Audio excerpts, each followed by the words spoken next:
Bonsoir à toutes et à tous et merci d'être fidèles au programme de Canal Algérie. Bienvenue dans l'émission Le Déshonneur. Dès son invasion de l'Algérie en 1830, la France coloniale avait déployé une batterie de textes de loi visant à asseoir son autorité illégale sur le peuple algérien, moyennant une justice qui répond aux ordres politiques, une justice à double vitesse, une justice au service du non-droit et qui exerce un pouvoir de répression et d'écrasement contre le peuple algérien. En Algérie, la France avait donné une carte blanche à des juges et à des magistrats aux idées fascistes et racistes qui n'hésitaient pas à condamner des innocents à la peine capitale pour avoir commis un crime, un seul crime, celui d'être algérien sous le code de l'indigénat. Ce soir, nous allons parler des origines coloniales de la justice française, une institution importante qui est opposée à des principes et valeurs tant répétés en France, liberté, égalité, fraternité. Bienvenue à vous encore une fois dans l'émission Le Déshonneur.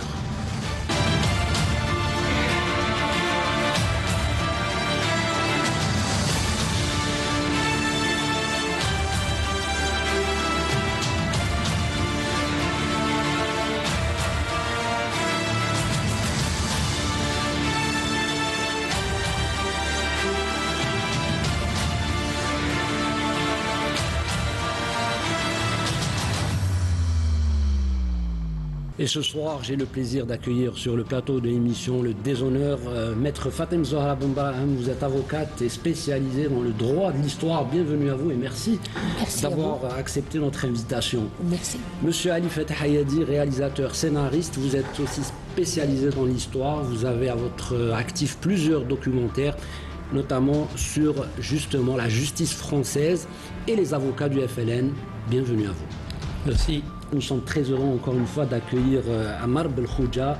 Vous êtes journaliste, écrivain et chercheur en histoire. Bien sûr, vous avez consacré l'essentiel de votre vie à l'écriture et à la recherche dans le mouvement national et la révolution algérienne et l'histoire de la colonisation française en Algérie.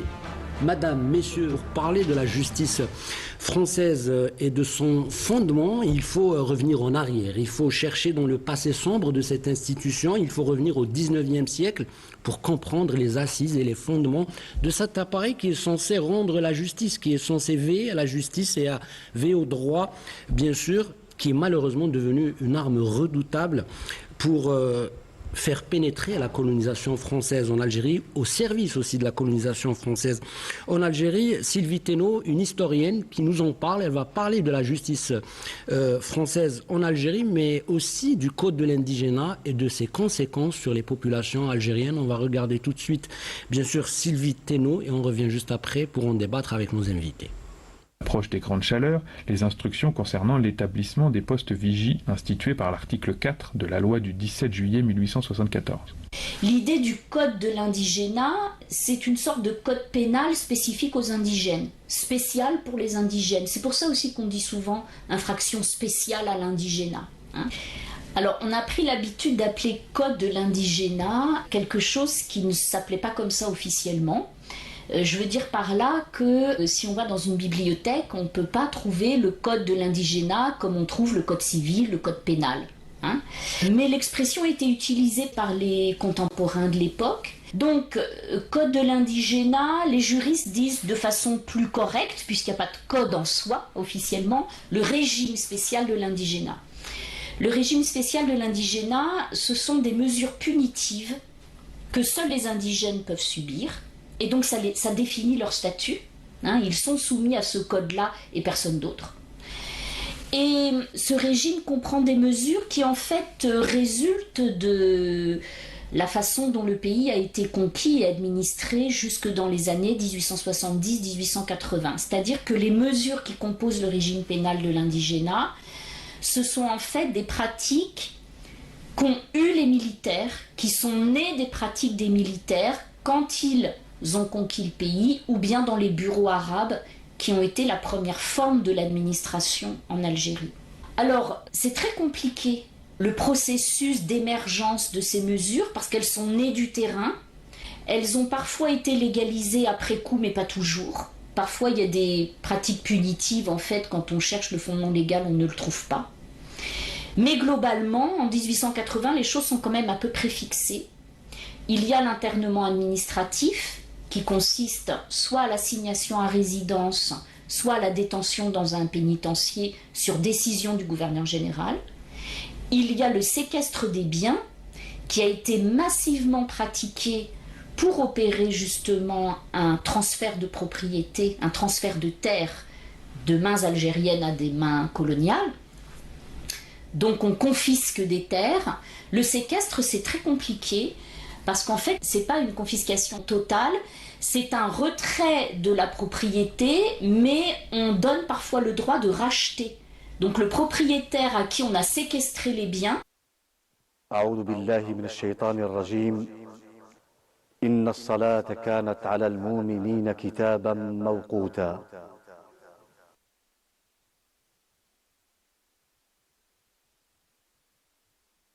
الله أكبر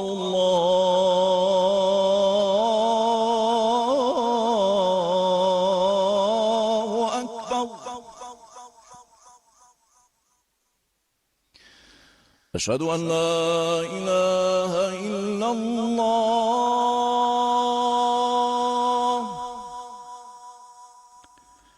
أشهد أن لا إله إلا الله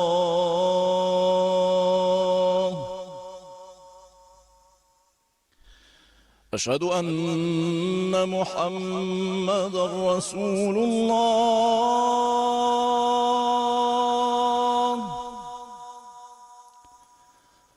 أشهد أن محمدًا رسول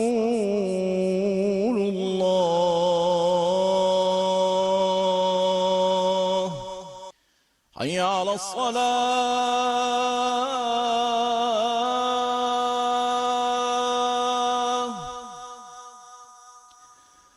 حي على الصلاة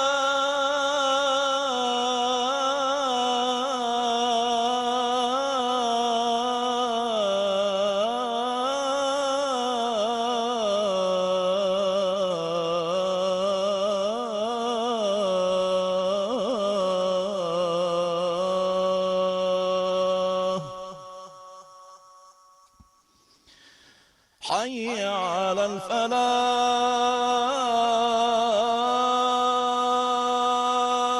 الفلاح حي على الفلاح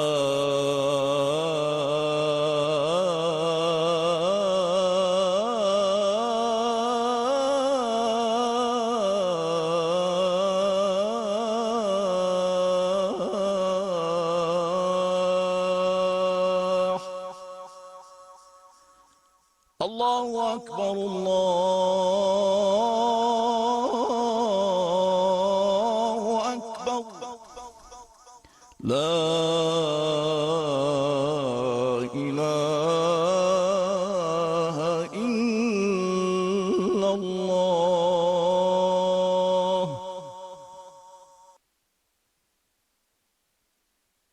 اللهم رب هذه الدعوة التامة والصلاة القائمة آت محمدا الوسيلة والفضيلة وابعثه مقاما محمودا الذي وعده. Parfois, peut payer ce qu'on appelle des soultes de rachat pour essayer de récupérer sa terre. Donc en fait, là, dans ce cas-là, la sanction, elle est financière. Il faut payer les soultes de rachat. Mais il y a aussi des cas où cette possibilité-là n'existe pas et les terres séquestrées sont mises en valeur pour la colonisation. Le séquestre des biens, il peut être collectif. On peut séquestrer les biens d'une tribu. Et ça, c'est une particularité de la répression spécifique aux indigènes, c'est qu'il y a des sanctions collectives. Séquestre des biens, ensuite amende collective. Donc on rejoint le séquestre collectif.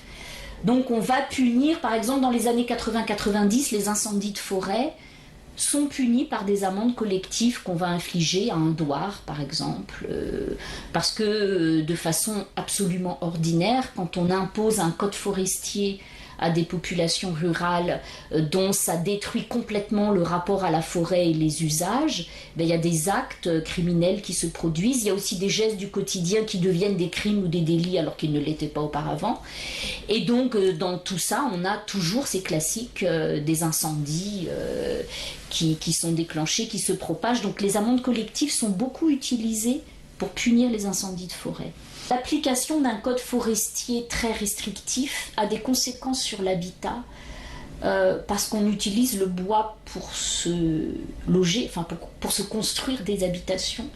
Et la paupérisation des campagnes algériennes, elle va de pair avec le développement de ce que les autorités appellent le gourbi, qui est l'espèce d'habitat précaire dans lesquels vit une partie de la population algérienne. Et c'est aussi un des éléments de sa désorganisation, en fait, avec l'arrivée de la colonisation. Bien sûr, c'est une analyse pertinente et un résumé que nous fait l'historienne Sylvie Thénault. C'est une photographie de l'Algérie, bien sûr, dans le 19e siècle, au lendemain de l'invasion coloniale française. Madame Fatem Zahra Ben Brahim, maître Fatem Zahra Ben Brahim, cette colonisation qui s'est basée sur la violence au départ, c'est-à-dire il y a cette invasion militaire avec les méthodes dont on a parlé ici dans cette émission, les enfumades, les emmurements, les razzias, mais en parallèle, il y avait une volonté politique et juridique. Il y avait le pouvoir du législateur qui mettait toute cette batterie de textes de loi,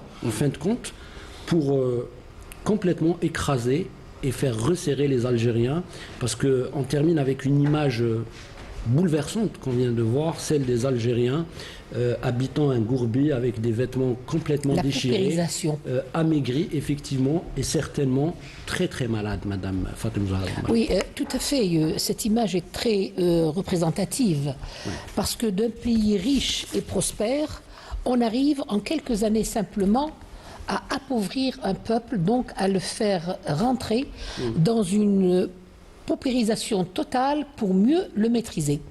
Je voudrais ajouter à ce que dit mon amie Sylvie Thénault, parce que c'est une femme que j'apprécie énormément pour son travail, pour son courage, et j'ai eu plus d'une fois donc à discuter avec elle sur ces sujets de l'Algérie de 1830 à 1962. Je voudrais dire que, ajouter simplement à ce qu'elle a dit, l'Algérie en 1830 était un pays très très riche, qui avait une batterie de lois internes et internationales. Il suffit de voir simplement toutes les déclarations qui ont été faites avec les autres pays pour voir que c'était un pays qui disposait d'un droit international et d'un droit national. Parlons un peu du droit national. À l'époque, l'Algérie avait des juridictions, n'est-ce pas, mais qui étaient basées sur le droit musulman. Oui. Donc il y avait des juges, il y avait des notaires qu'on appelait donc les cadis, il y avait un arsenal judiciaire, juridique, et il y avait une autorité judiciaire, c'est-à-dire on savait rendre la loi selon les règles de droit musulman. La première des choses qu'a fait la France en rentrant en Algérie, c'est d'abolir tout ce système existant, l'annuler complètement, mais ils n'ont pas installé tout de suite leur arsenal juridique. Et c'est pourquoi, jusqu'à peu près 1870, n'est-ce pas, on a vécu avec des pouvoirs judiciaires qui étaient dévolus, par exemple au bureau arabe, aux caïds, aux militaires, aux gardes forestiers, aux gardes champêtres, qui chacun, à sa manière, pouvait réprimer les Algériens pour un fait ou pour un autre. Mais l'année 1871 est une année charnière dans le droit. C'est la période où il y a eu l'arrestation des Algériens ou des chefs de la résistance. La résistance étant née juste avant. Et ce qui est important dans cette période 1871, c'est qu'ils ont commencé à organiser le procès des chouyours, c'est-à-dire le procès des résistants de l'Algérie qui a fini par la déportation en Calédonie. Là, la France Là, la France, elle n'avait pas un arsenal juridique qu'on va voir entre 54 et 62, mais elle a inventé un système judiciaire pour punir ces Algériens qui étaient dans la légalité la plus absolue, parce qu'il y avait, comme disait Sylvie, donc il y avait le séquestre, il y avait la loi du senatus consulte, il y avait donc cette fameuse loi, si c'est pas toi, c'est donc ton frère, c'est-à-dire la justice collective, où quand un faisait un crime et qu'on n'arrivait pas à le retrouver, c'était toute la tribu qui était punie et qui était parfois, qui passait même de l'autre côté de la vie, c'est-à-dire ils arrivaient jusqu'à les tuer, sans jugement, sans rien du tout. Donc c'est dire qu'il y avait les prémices, n'est-ce pas, de sanctions, mais il n'y avait pas des lois établies. Je voudrais souligner quelque chose d'important. Allez-y. Un procès qui me tient vraiment à cœur, et je souhaiterais que tous les Algériens qui auraient une connaissance quelconque dans les zaouïas ou dans les endroits où on peut encore trouver quelques documents, c'est le procès de 1873 et la plaidoirie des avocats à l'époque. Les avocats à l'époque avaient bien précisé que les actes des Algériens étaient des actes légitimes, qu'ils n'étaient ni terroristes, ni voleurs, ni assassins. Et que la loi française ne pouvait en aucun cas s'appliquer à ces gens. C'est-à-dire la loi française qui s'appliquait en France. On ne pouvait pas l'appliquer aux Algériens. Et c'est le début d'une réflexion sur l'état de droit qui viendra par la suite pour les Algériens et qui, pour moi, un non-droit. Après ces précisions, M. Ammar Belkhouja, bien sûr, en écoutant Sylvie, bien sûr, Teno et les explications de Maître Fatem Zahra Ben Brahim, il y a une justice coloniale qui s'est installée progressivement sur on va dire quatre séquences. La première séquence de 1830 à 1845, qui est une sorte de séquence de bafouement judiciaire, parce qu'on va éloigner la justice algérienne et créer une sorte de désorganisation sociale et juridique et qui va aussi permettre aux colonisateurs, à travers la justice, de faire son enracinement judiciaire. Qu'est-ce que vous pouvez nous dire justement sur cette période, parce qu'elle est très très intéressante, celle du 19e siècle, M. Ammar Belkhouja? Absolument, c'est-à-dire qu'il y a tellement de pendules à mettre à l'heure qu'il faudrait sans cesse évoquer un peu ce processus machiavélique, satanique, diabolique, qui va soumettre la société algérienne face à de véritables bouleversements. Je dirais succinctement, je reviens à la notion de la justice coloniale. Justice, ce n'est pas une justice qui fonctionnait en extramuros. C'est un élément qu'on ne peut dissocier de tous les autres éléments. Et si je peux emprunter à la musique le vocabulaire d'harmonie, je dirais que la justice coloniale était en harmonie, entre les guillemets, avec tous les rouages, tous les autres rouages qui fonctionnaient en même temps, à savoir militaires, la gendarmerie, la police, tous ces services sécuritaires d'oppression fonctionnaient ensemble. Autrement dit, à la veille de 1954 et de 1954 à 1962, la justice ne s'appliquait en fonction d'une matière première qu'on lui fournissait. On verra de 1954 à 1962 ce qui va se passer, c'est vraiment ignoble. Je reviendrai peut-être quelques mots pour ne pas monopoliser la parole, sur le code de l'indigénat. Je n'exagère en rien quand je dis que la période coloniale de 1830 à 1962, ça a été véritablement une copie conforme à l'apartheid appliqué en Afrique du Sud, c'est-à-dire un racisme systématique. Et le code de l'indigénat, qui va être appliqué de 1881 à 1944, c'est une série d'infractions qu'on va opposer uniquement et exclusivement à la société algérienne. Il va, disons officiellement, il va disparaître en 1944, mais comme une hydre, le code de l'indigénat basé sur cette exclusion et sur cette opposition d'infractions concernant uniquement les Algériens, comme une hydre va avoir la peau dure, et il va ressusciter et rebondir en 1964-62, pendant l'état de siège de la Casbah. Roger Trinquier va prendre en charge le quadrillage des quartiers algériens, et on va recenser un peu toutes les familles algériennes. Et gare à cette famille qui n'aurait pas déclaré tous les membres, on va repasser quelques jours après le contrôle pour dire tiens, mais où est passé les 2 membres de cette famille ou les 3 membres? Parce que pendant l'application de le code de l'indigénat, il était interdit de circuler sans autorisation. On va parler bien sûr de cette période de l'extrajudiciaire, hein, c'est-à-dire on est complètement au-delà du droit, on est dans la violence totale. Tout à l'heure, M. Ali Fatah Ayadi, notre ami Ammar Belkhouja, avait parlé d'harmonie, mais moi je dirais que c'était une harmonie d'une partition complètement macabre, complètement violente et noircie par toutes ces exactions.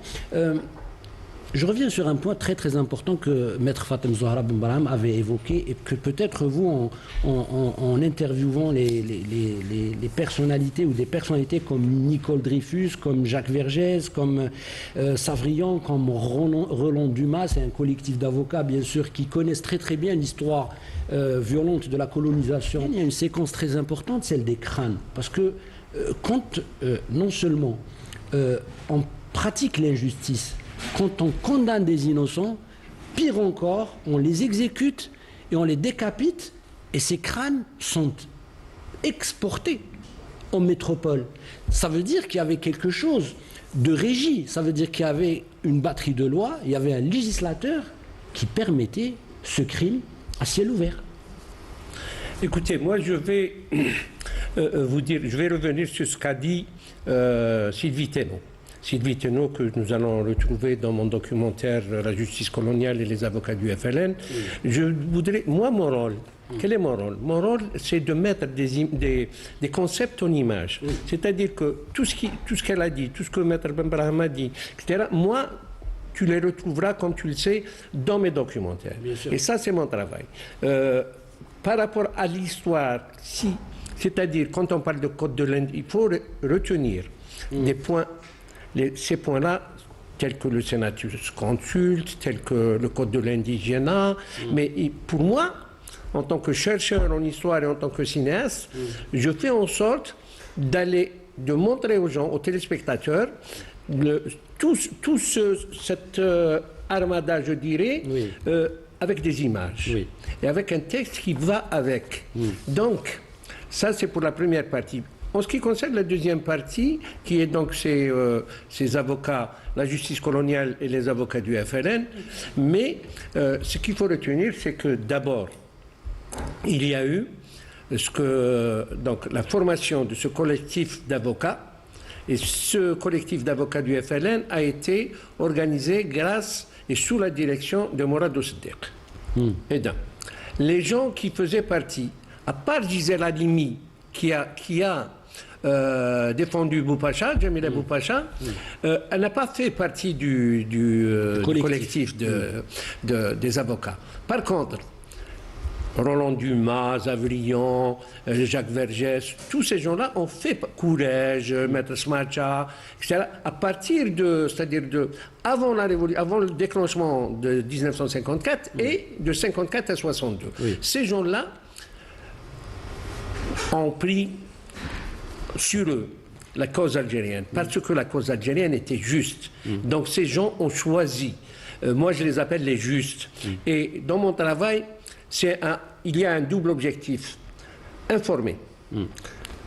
Rendre hommage à ces gens-là, parce que c'est un travail extraordinaire que de se lever contre la colonisation française, et de deux, de servir la cause algérienne en défendant ses militants. Alors, madame, messieurs, c'est très important, il y a un marqueur important qui ressort dans une interview qu'on a trouvée de Gisèle Halimi. Alors, Gisèle Halimi, avocate au barreau de Paris, militante engagée pour la cause de l'indépendance de l'Algérie, qui a accusé, bien sûr, plusieurs coups de la part de l'extrême droite, et qui a accusé plusieurs coups de la part de ces nostalgiques et de ceux qui voulaient que l'Algérie reste française.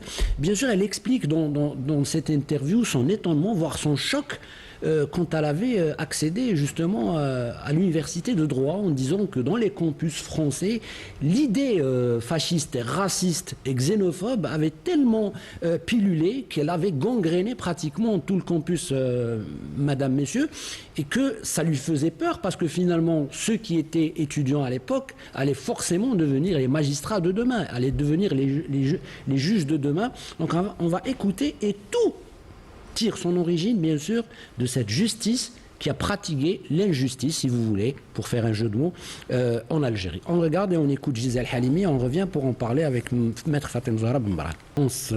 Très très marquante, parce que Gisèle Halimi, qui nous a quittés, parlait de la torture, bien sûr de la pratique systématique et systémique à l'échelle industrielle en Algérie de la torture. Et bien sûr, on se disait, Maître Fatem Zahra Benbarak, on ne pouvait pas autant torturer en toute quiétude et en toute liberté si derrière on n'avait pas ces garanties du législateur, des textes de loi. Et bien sûr, on parle de ces mesures exceptionnelles en Algérie à partir de 1955, ce qu'on a appelé bien sûr les pouvoirs spéciaux.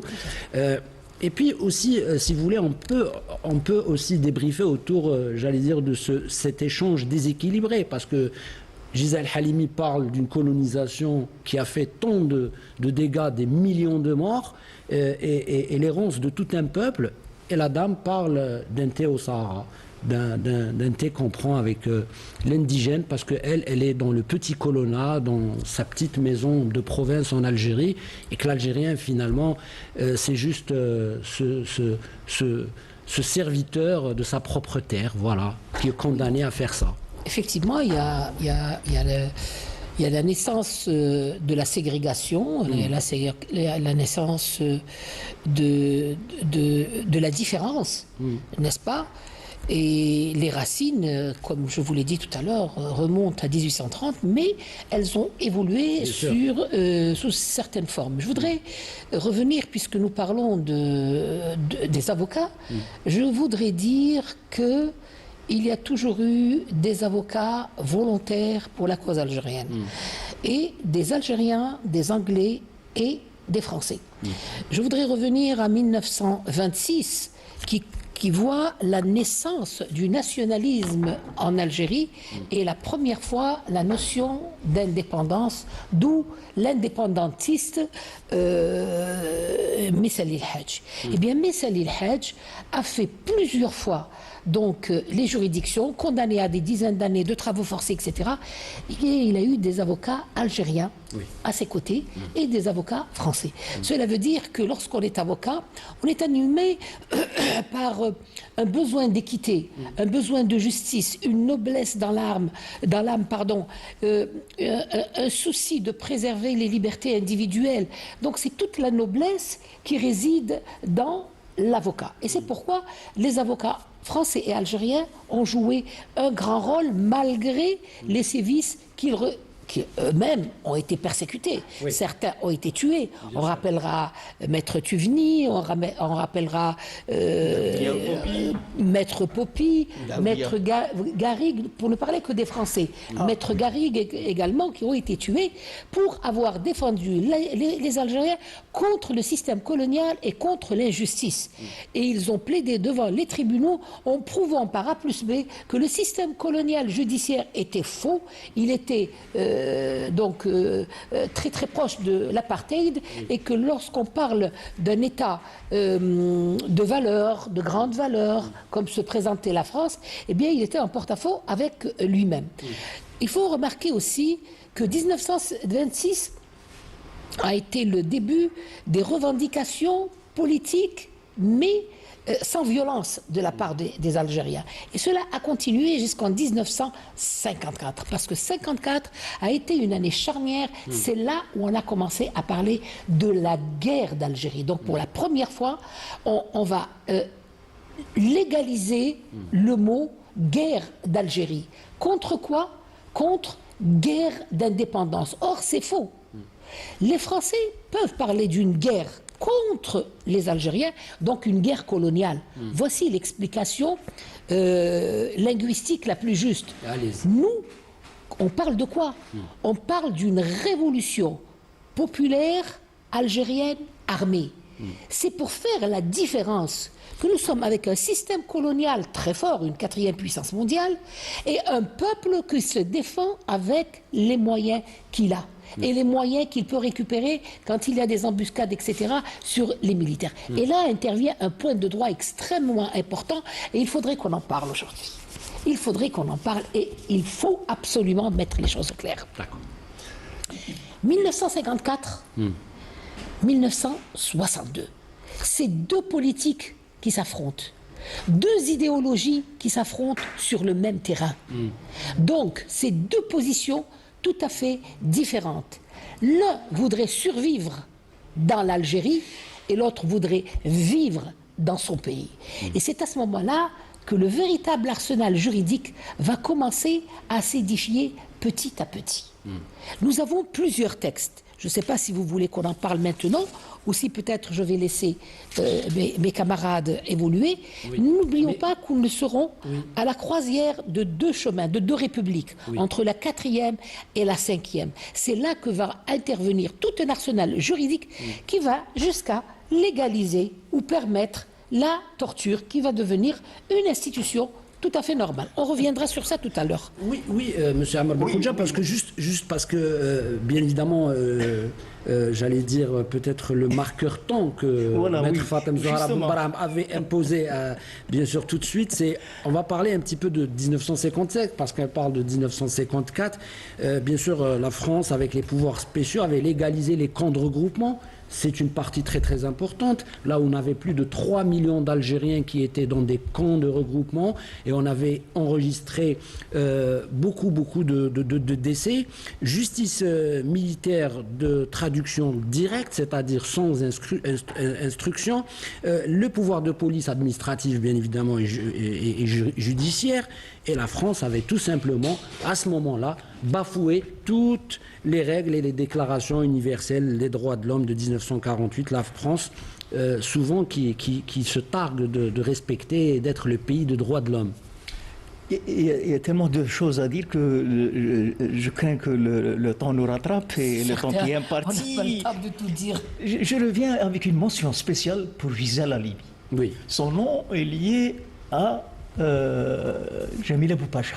Oui. Pas uniquement Jamil Abou Pacha, mais aussi aux Algériens qui ont été accusés et culpabilisés, traduits en justice, et au profit desquels elle va assurer leur défense. C'était les inculpés du 20 août 1955. Oui. Et Dieu sait qu'elle avait échappé à un véritable lynchage à Skikda. Je reviens rapidement pour essayer de rentabiliser le temps sur les concepts qu'il faut revoir. On nous a opposé pendant tout le temps, et surtout pendant la guerre d'indépendance, cette inculpation d'atteinte à la sûreté intérieure de l'État et d'atteinte à la sûreté extérieure de l'État et d'atteinte à la souveraineté française en Algérie. Et à propos de souveraineté, nous allons remonter dans le temps, en 1830, qui a agressé la souveraineté de l'autre? C'est bien cette invasion étrangère, cette agression étrangère de 1830. La souveraineté que les rouages sécuritaires, judiciaires qu'on a tenté à nous opposer, la souveraineté, c'est notre souveraineté et non la leur. Alors, souveraineté, c'est que un télégramme, monsieur Amir, un télégramme envoyé par De Gaulle le 9 ou le 10 mai 1945 va nous coûter 45 000 morts. Pourquoi? Dans ce télégramme, le général de Gaulle donne instruction formelle aux autorités implantées en Algérie de rétablir l'ordre par n'importe quel moyen contre une poignée d'agitateurs qui osent porter atteinte à la souveraineté française en Algérie. Donc, souveraineté, il va falloir remettre en cause tout ce droit international qui est un véritable déguisement de la vérité historique. Oui. Quant à l'arsenal juridique, mais ça a commencé avec les gouverneurs généraux, ça a commencé avec un précurseur de tout un arsenal juridique répressif, qui est le général Bugeaud. Il a commencé à légiférer avec des arrêtés, et ça va faire une compilation qui va être reprise pendant la Troisième République, qui, pendant cette Troisième République, c'est une véritable fondation, entre les guillemets, de l'ordre colonial et de la colonie algérienne. Hein. Il y a une floraison de textes. On a même créé un droit colonial qui va être enseigné pour préparer les futurs fonctionnaires qui seront nommés en Algérie. Je termine peut-être en disant, attention, l'Algérie était subdivisée en deux parties. Celle du nord et celle du sud. Oui. Celle du sud, c'est les territoires du sud, où sévissait le commandement militaire. Il y avait une justice mais il faut voir un peu ce qui s'était passé sur les Algériens du sud. Oui, il faut imaginer ce qui s'était passé dans cette immense contrée de l'Algérie, resté sous commandement militaire, les territoires du sud. Oui. Mais un véritable affront, une véritable atteinte à la personnalité, aux droits du peuple algérien. Monsieur Arifat Hayadi, tout à l'heure, vous avez voulu intervenir. Bien sûr, on revient sur le point. Allez-y. Moi, je voudrais revenir à l'expression guerre d'Algérie. D'abord, les Français n'ont reconnu cela, guerre d'Algérie, qu'en 1992.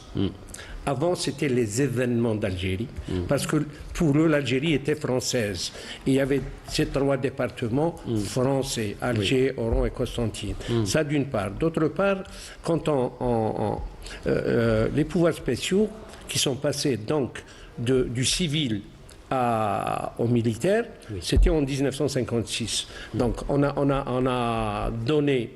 a signé plutôt, ou on a voté les pouvoirs spéciaux, et c'était tous les partis représentés à l'Assemblée nationale française, y compris les communistes. Donc cela a donné encore plus de droits à la colonisation et à l'armée française de faire ce qu'ils voulaient en Algérie. C'est-à-dire qu'il se passait des lois. Il se passait des lois en général. Les séquestrations dès 1831, 1832, sur le plan... Alors, séquestration des terres domaniales, des terres habous qui sont devenues... qu'on a commencé à donner déjà aux colons. Et sur le plan religieux, la mosquée de Ketchaoua, tout de suite a été transformée en église en 1832. En 1832, elle est devenue la grande église de l'époque. Et ça veut dire quoi? Même les lois, les batteries de lois, comme tu le disais tout à l'heure, qu'ils ont eux-mêmes,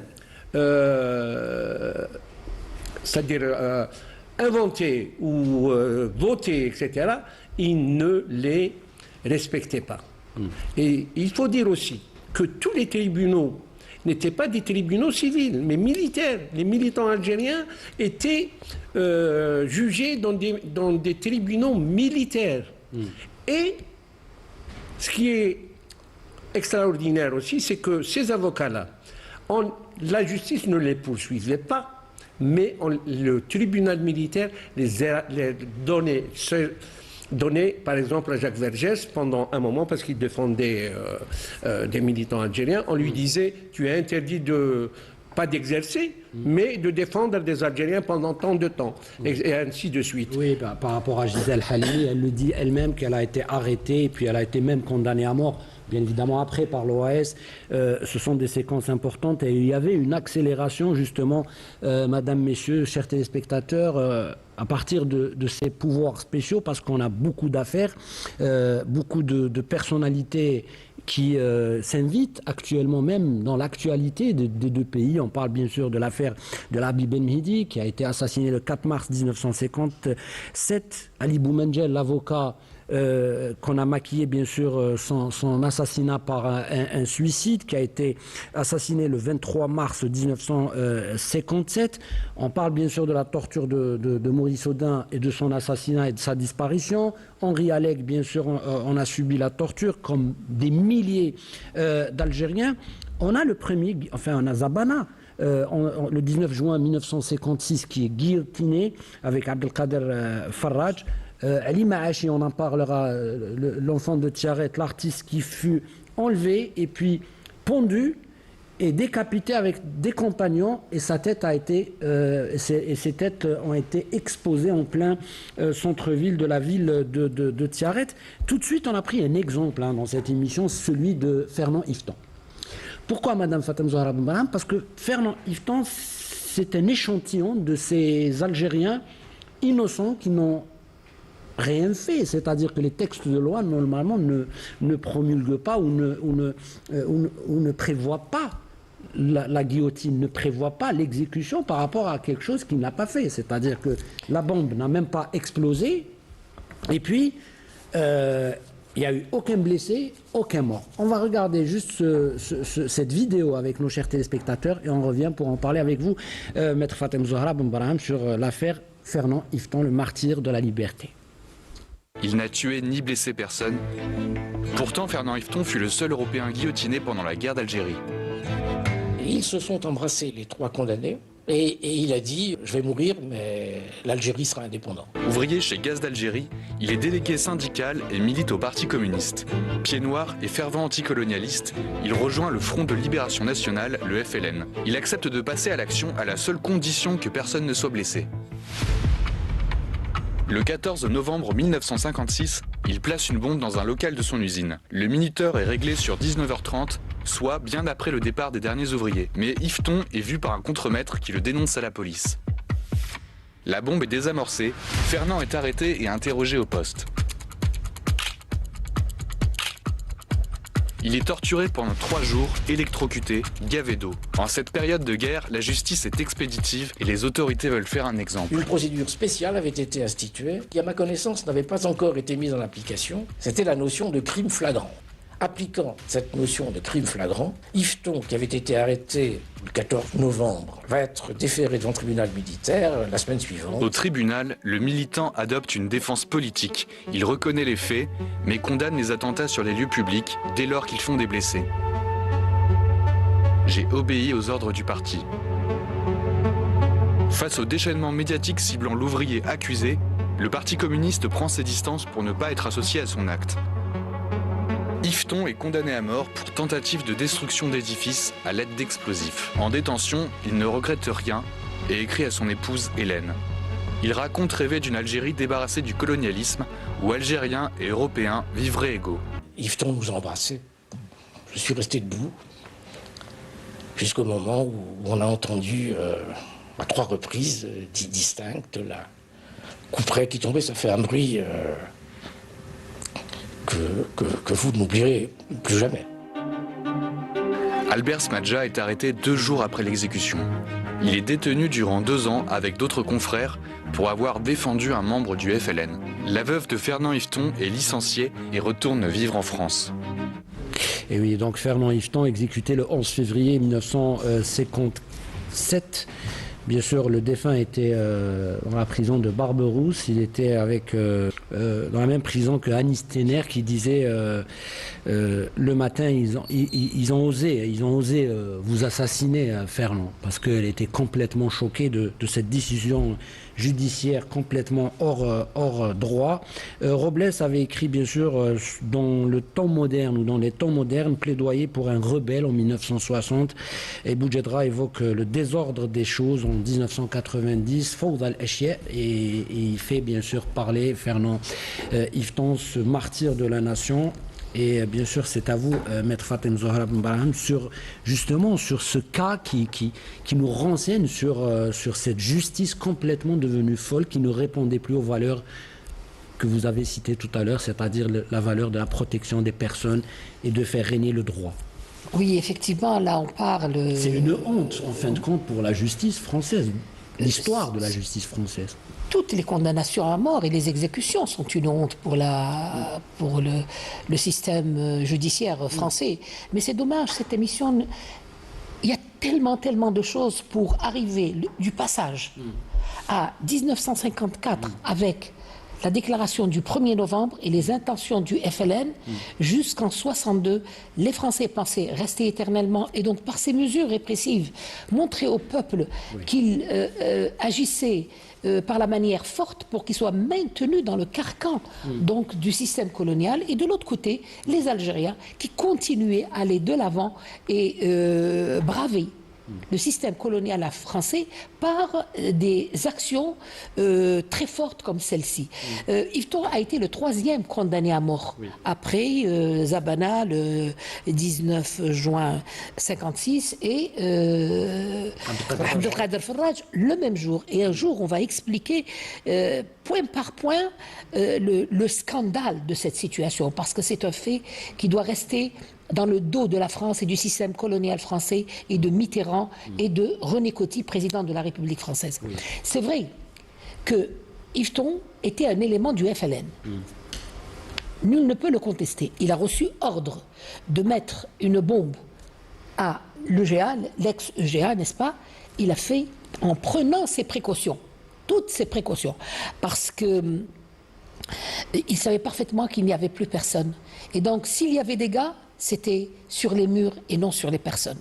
C'est ce qu'il a répété constamment pendant son procès. Mais il n'a rien regretté. Parce que c'est un ordre qu'on lui a donné et c'est un ordre qu'il a exécuté.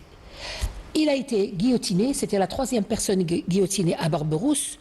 Son départ vers la guillotine a été très héroïque et évidemment il a crié Tahia al-Jazair comme tous les Algériens. Yvetot fait partie de ces pieds noirs d'Algérie qui ont aimé cette Algérie, qui ont défendu cette Algérie et qui ont refusé la répression française.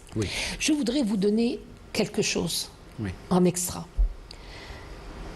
J'ai été l'initiatrice du collectif des Français d'Algérie, de souche française, qu'on a appelé les Algériens de souche française. Et dans les premières actions, nous avons fait revenu vers la mémoire de Maillot et de Yvetot. Lorsque je suis allée au cimetière de Saint-Eugène, j'ai voulu vérifier parce que la date du décès de Yvetot ne correspondait pas à la date de son enterrement. Il y avait 15 jours de différence. Et j'ai voulu consulter les documents. Donc vous savez que dans tous les cimetières, il y a un registre qu'on appelle le chameau. Et j'ai été voir et je me suis rendu compte qu'il y avait une inscription en annexe. Alors? Eh bien, l'inscription en annexe, tu as voulu travailler avec les Algériens, tu t'es considéré comme un indigène algérien, tu as été vers le FLN, tu seras exécuté de la même manière d'eux, mais enterré à la Alia, avec les condamnés à mort. Sa femme, quand elle est allée réclamer, elle a dit, mais moi, mon mari est chrétien. Il faut qu'il soit enterré dans un cimetière chrétien. Elle a mis 15 jours pour qu'on l'exhume de le cimetière d'El Alia et qu'on le place donc là où il est, c'est-à-dire au cimetière chrétien de Saint-Eugène. C'est pour vous dire la haine qu'avait le système colonial français en lui refusant d'être enterré dans un cimetière qui répond à sa religion. Tu y resteras avec les Arabes, avec les terroristes exécutés. Ça, c'est vrai que nous savons ça parce que moi j'ai beaucoup travaillé sur Zabana. J'ai eu la chance, je le dis, je le répète, d'avoir grandi avec ces grands avocats de la Révolution qui m'ont tout appris depuis l'âge de 17 ans. Maître Zertal reste une icône, bien sûr, de la défense c'est mon maître, de la liberté. C'est lui qui m'a formé pendant 20 ans, j'étais dans son cabinet, et donc c'est lui qui m'a donné les secrets de l'affaire Zabana. Mais Maître Smadja, que vous avez vu, nous l'avons reçu ici, avec son élève qui a écrit, qui était en train d'écrire, je ne sais pas s'il a terminé, qui était en train d'écrire un livre sur Yvetot. Et donc, il était venu pour prendre tous les renseignements. C'est dire que même après la Révolution, les avocats algériens et nous, jeunes avocats, n'est-ce pas, nous étions très liés avec tous les avocats que vous avez vus. Je n'ai pas connu Smadja. Gisèle Halimi, je ne l'ai pas connue, mais j'ai bien connu Djamil Aboubacha. Je lui transmets toutes nos amitiés et j'espère qu'un jour elle sera avec nous sur ce plateau pour nous parler de son procès et d'un fait extraordinaire, les plaintes qu'elle a déposées contre l'armée française, le gouvernement français et ses tortionnaires. Monsieur Ammar Belkhouja, il y a bien sûr beaucoup de noms, hein, parce qu'il y a eu beaucoup d'exécutions. Il y a eu beaucoup de 222 condamnations à mort exécutées. Oui, mais encore plus peut-être parce que si on prend la séquence juste celle de ce qu'on a appelé la bataille d'Alger avec les disparus, avec ces personnes qui étaient interrogées, torturées et puis disparu parce que finalement il y avait une situation, une période de non-droit ou de l'extrajudiciaire.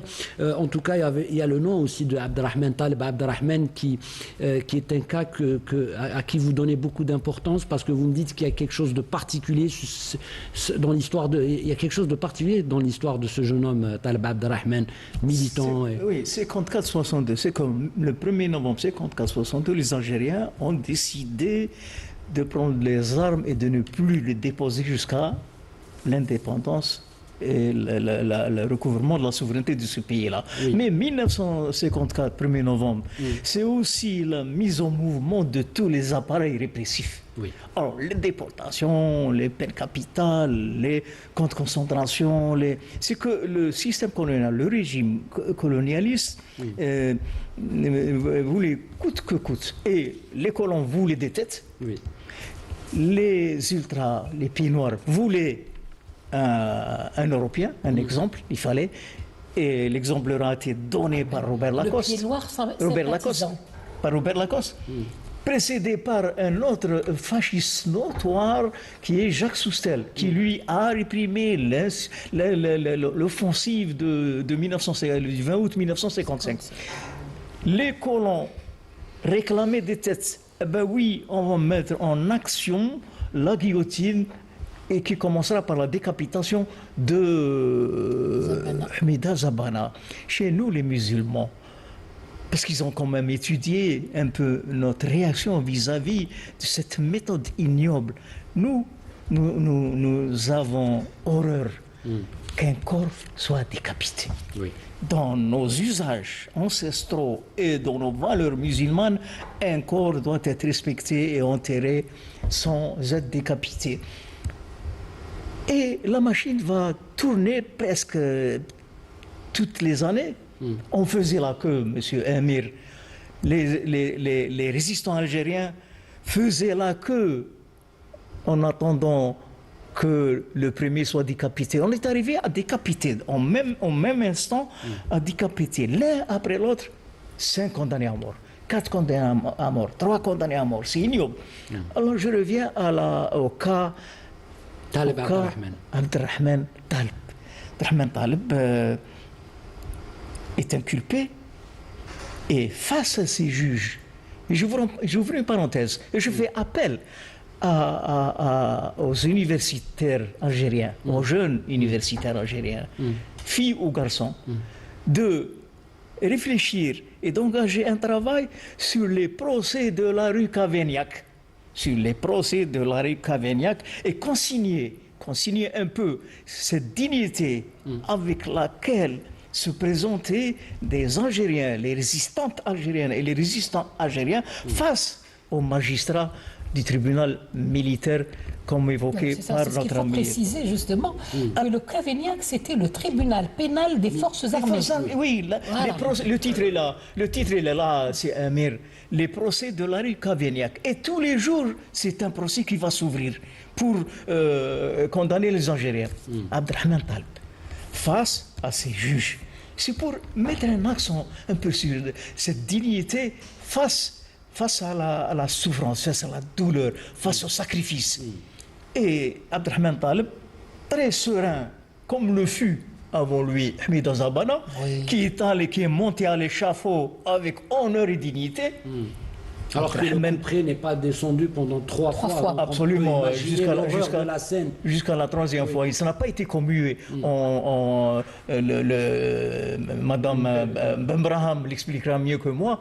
Dans un cas pareil de Hamida Zabana, on n'avait pas actionné une 2e fois ou une 3e fois Et c'est pour ça qu'on ne parle plus d'exécution de sentences criminelles. Moi, je parle d'exactions judiciaires. Oui, absolument. On est d'accord.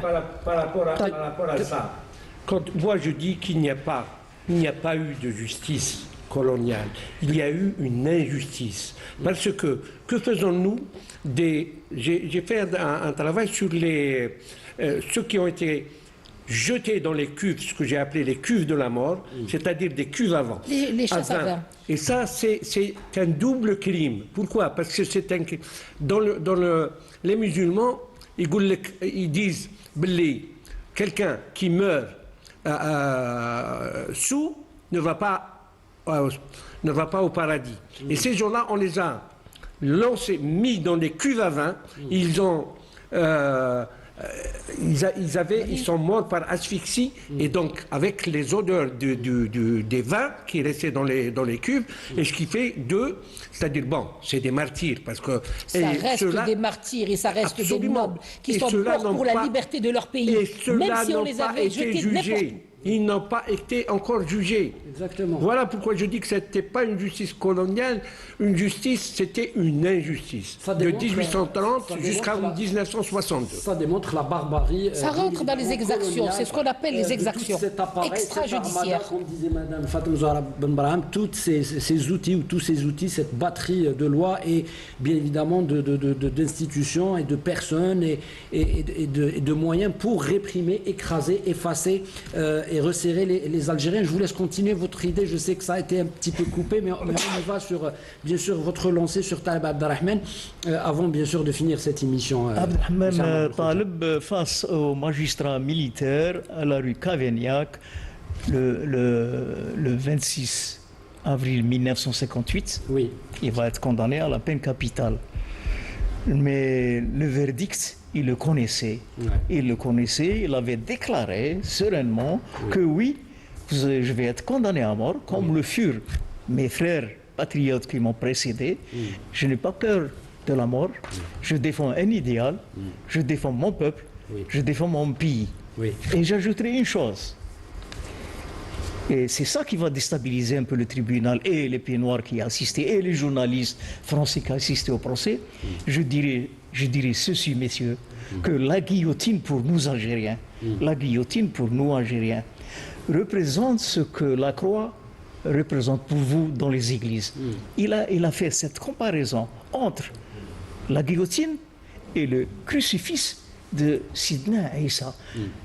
Sidna Issa crucifié, et dans le dogme chrétien, s'il a porté la croix, c'est pour endosser à lui seul les péchés de l'humanité. Alors, cette guillotine, qui va fonctionner plus de 200 fois contre les Algériens, Constantine, à Oran, en France et à Alger, elle est chargée. Je dis bien, selon la pensée de Abdelrahman Taleb, elle est chargée du péché du colonialisme. Oui, et surtout de sacrifice aussi qui va permettre au peuple algérien, absolument, bien sûr, d'arracher son indépendance. Absolument. Et surtout donner une leçon au monde entier, parce que quand on parle de la colonisation française en Afrique, et puis même dans les pays subsahariens et en Indochine, l'Algérie a été une particularité, parce que l'exceptionnalité de la colonisation française en Algérie, c'est justement cette poussée incroyable de la violence et cette suprématie de la barbarie exercée par l'armée française et son appareil administratif.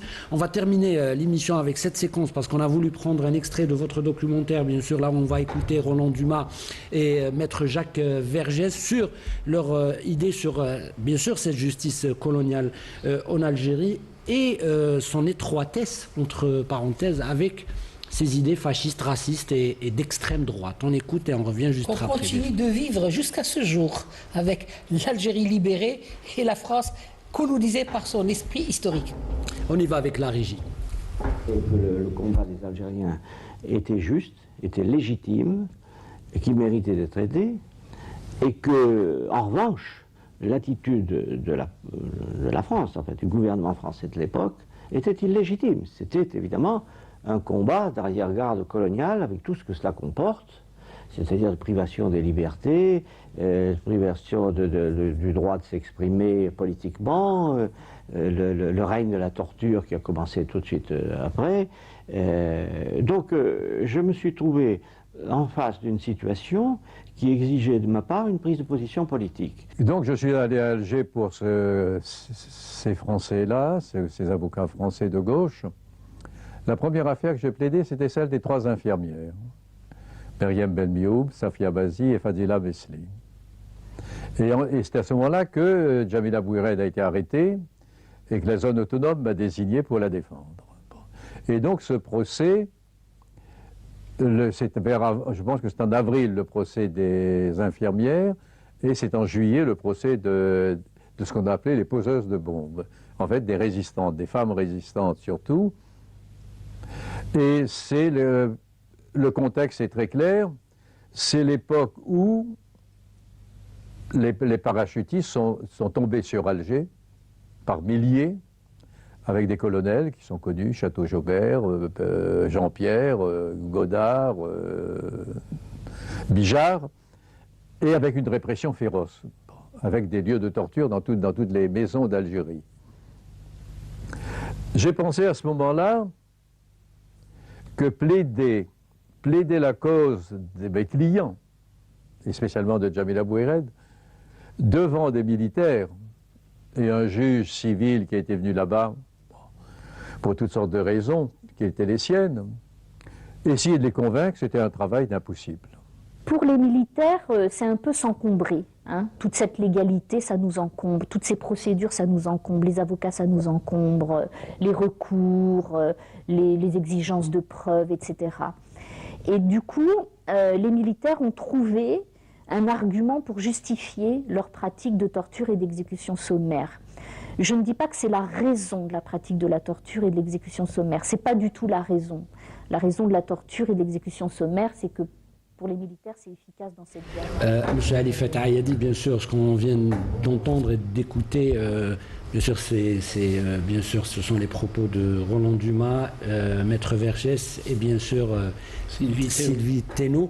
Il y a une unanimité sur quelque chose, c'est-à-dire que ces avocats qui ont été formés pour défendre avec la loi et face à des magistrats, ils se sont retrouvés face à un pouvoir militaire qui est complètement fermé à toutes les voies de la justice. Voilà, et on appelait ça une justice, en un mot, pour justement faire le tour de table et bien sûr terminer notre émission. Écoutez, mais moi je voudrais terminer avec une petite phrase. Je dirais que les Algériens et l'Algérie, qui reste reconnaissante à ces gens-là, que moi j'appelle les justes, ces justes qui ont choisi l'Algérie, nous garderons non pas le souvenir de cette France coloniale, mais de ces justes qui ont choisi l'Algérie. Merci beaucoup. Madame Fatem Zahra. Oui, alors moi j'ai une petite pensée pour les femmes condamnées à mort.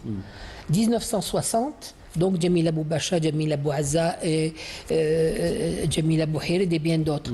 C'est la stature qu'elles ont eue face au juge. C'est là qu'a commencé ce qu'on appelle le procès de rupture. C'est quoi le procès de rupture?